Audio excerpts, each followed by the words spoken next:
So here we will try to discuss the mechanism of action of bromocriptine in diabetes mellitus.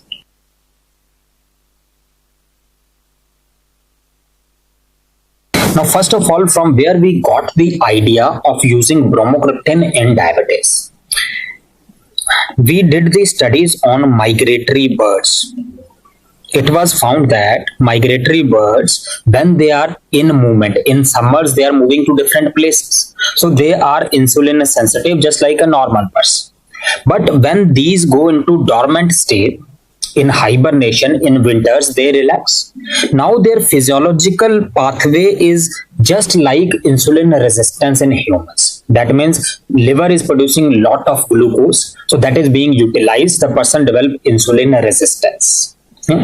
So then we studied the changes, that what these changes are happening during the hibernation, which is leading to insulin resistance. And these changes are reversed when the birds start moving in summers.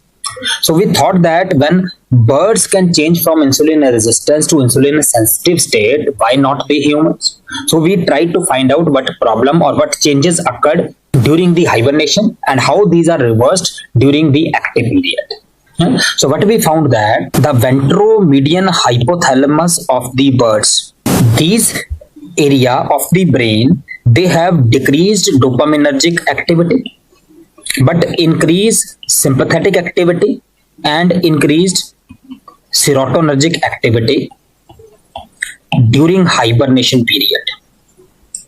So during hibernation period, dopaminergic activity is reduced and sympathetic and serotonergic activity is increased in the brain, and that is leading to increased production of glucose by the liver, or basically insulin resistance type of features.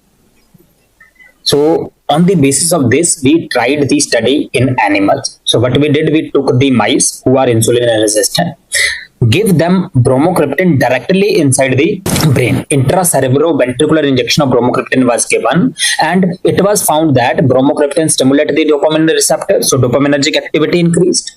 That also reversed the sympathetic and serotonergic activity, and this animal started showing the features of insulin sensitivity. That means insulin resistance was reversed.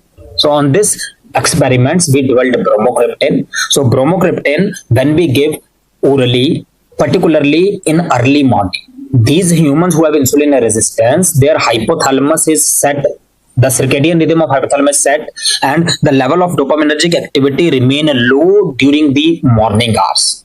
So we want to increase this dopaminergic activity. So we give bromocriptine. It stimulates the dopaminergic receptors that will increase dopaminergic activity and decrease in sympathetic and serotonergic activity, and that resulted in suppression of hepatic glucose production, and that simple means result in reversal of insulin resistance. Yeah. So what bromocriptine do is bromocriptine reset the hypothalamus according to the normal circadian rhythm. So what it does, it stimulates the dopaminergic receptors, and that will decrease the sympathetic activity, which result in a reversal of insulin resistance. Clear?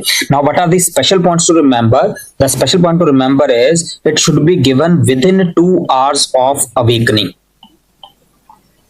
Early morning we want to reset this hypothalamic drive, so within 2 hours of awakening we need to give. Second, the dose of bromocriptine used for Parkinsonism was very high, but bromocriptine when we use in diabetes, it is used in very low dose, and at such a low dose the major side effect is only nausea.